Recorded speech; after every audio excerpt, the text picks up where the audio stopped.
Assalamualaikum warahmatullahi wabarakatuh. Nama saya Yoga Pradana dengan NPM 718411918. Kali ini saya akan mempresentasikan proposal skripsi saya dengan judul Jual beli BBM bersubsidi yang disalahgunakan untuk kepentingan perseorangan. Nah, kali ini saya akan menjelaskan latar belakang dari proposal skripsi saya. Dalam sebuah peradaban terdapat sebuah aturan yang tentu saja keberadaannya tidak dapat dipisahkan dalam kehidupan manusia. Hal ini juga berlaku di Indonesia yang merupakan negara hukum kesatuan yang berlandaskan hukum. Hukum adalah merupakan sebuah komponen dengan pemahaman yang menyangkut beberapa aturan yang berkaitan dengan norma-norma dan etika. Demikian juga hukum dapat diartikan sebagai sebuah sistem peraturan atau bahkan juga bisa didirikan dengan sebuah konstitusi fundamental pendirian bangsa Indonesia.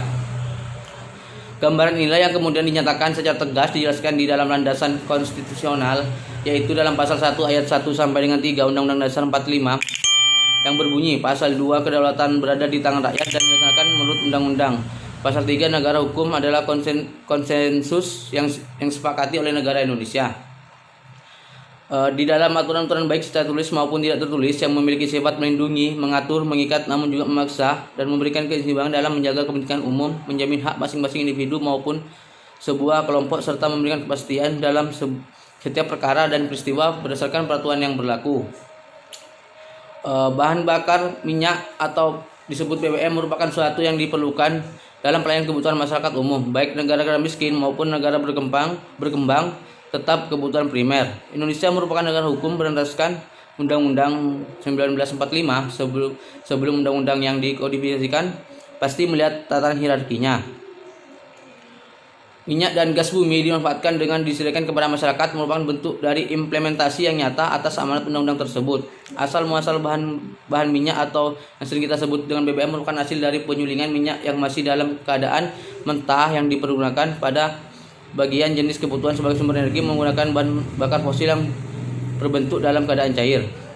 Dengan melonjaknya harga minyak dunia, hal ini tentu saja menjadikan Indonesia dalam posisi sulit karena negara kita bukan lagi negara eksportir minyak bumi, melainkan negara importir, sehingga menimbulkan dampak besar bagi sektor ekonomi di Indonesia.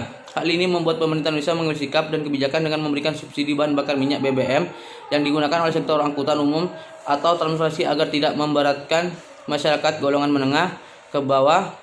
Kebijakan dilakukan dengan adanya pembedaan harga yang cukup signifikan antara bahan bakar minyak yang telah disubsidi oleh pemerintah yang diperuntukkan khusus bagi masyarakat dengan bahan bakar minyak BBM yang tidak mendapatkan subsidi dari pemerintah yang diperuntukkan bagi industri.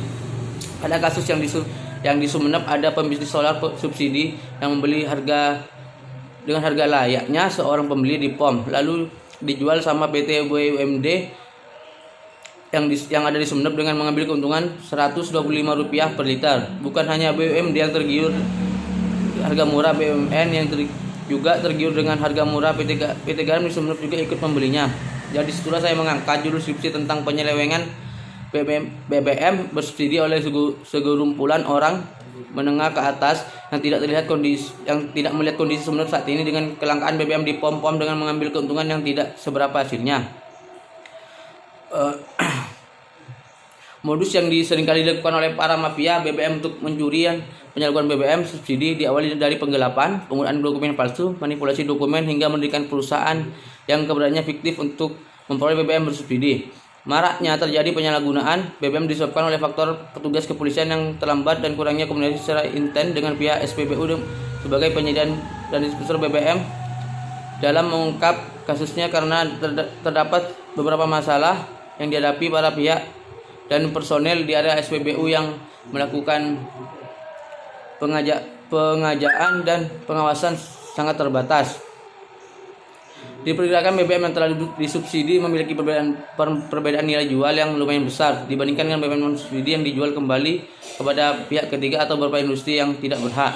Permasalahannya, proses pendistribusian bahan bakar minyak BBM bersubsidi masyarakat tidak semudah pendistribusian bahan bakar minyak BBM tidak bersubsidi, sehingga terdapat potensi besar untuk melakukan penyelewengan pendistribusian dan penyalahgunaan bahan bakar minyak atau BBM bersubsidi sangat mungkin terjadi di tingkat penyalur dan atau pengecer. Misalnya bahan bakar minyak BBM bersubsidi yang seyogyanya diperuntukkan bagi pengguna rumah tangga dan industri masyarakat menengah ke bawah atau perorangan, tapi malah dijual dan dihilangkan ke industri.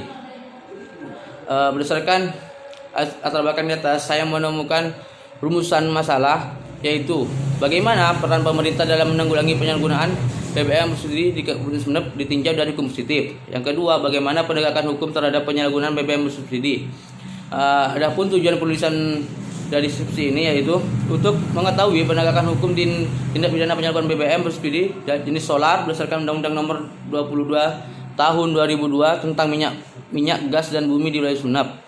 Yang kedua, untuk mengetahui hambatan penegakan hukumnya tentang penyalahgunaan BBM subsidi di wilayah Sumeneb.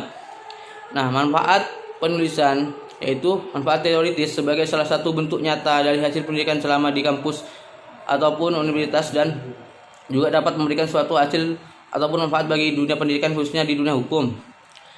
Adapun manfaat praktis yaitu hasil praktis yang dapat diperoleh ialah diantaranya: 1. Sebagai salah satu bahan ajar dalam dunia hukum. 2. Bagi penulis diharapkan bahwa dapat memberikan manfaat sebagai cara mengamalkan di saat menempuh dan mencari ilmu di saat kuliah. 3. Dapat dijadikan sebagai bahan referensi yang peneliti lainnya. Yang kali ini saya juga akan menjelaskan metode penelitiannya.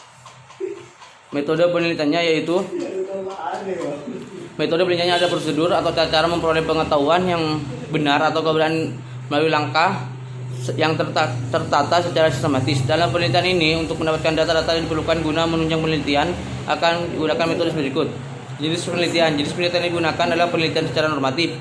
Penelitian normatif memiliki tujuan untuk mengkaji dan menganalisis peraturan perundang-undangan dan dikaji yang akan menggunakan data primer seperti peraturan perundang-undangan, keputusan pengadilan, dan teori hukum. 2. Sumber bahan hukum. Sumber bahan hukum yaitu ada 2, sumber bahan hukum primer dan sumber bahan hukum sekunder. Pengumpulan data atau pengolahan bahan hukum. Bahan hukum dikumpulkan melalui tahapan prosedur inventarisasi dan identifikasi peraturan perundang-undangan serta klasifikasi dan sistematis bahan hukum sesuai dengan apa yang menjadi permasalahan yang diteliti. Analisis bahan hukum. Data yang diperoleh kemudian diolah dan dianalisis dengan menggunakan metode preskriptif kualitatif, yaitu memberikan arti dan makna di setiap data yang diperoleh dari hasil penelitian yang dengan mengkaji dan menganalisis bahan hukum dari suatu peraturan perundang-undangan yang berlaku. Sistematika penelitian yaitu ada latar belakang, rumusan masalah, tujuan penelitian, manfaat, tinjauan pustaka, metode penelitian. Mungkin itu yang dapat saya presentasikan. Kurang lebihnya mohon maaf. Wallahul muwaffiq ila aqwamit thoriq. Wassalamualaikum warahmatullahi wabarakatuh.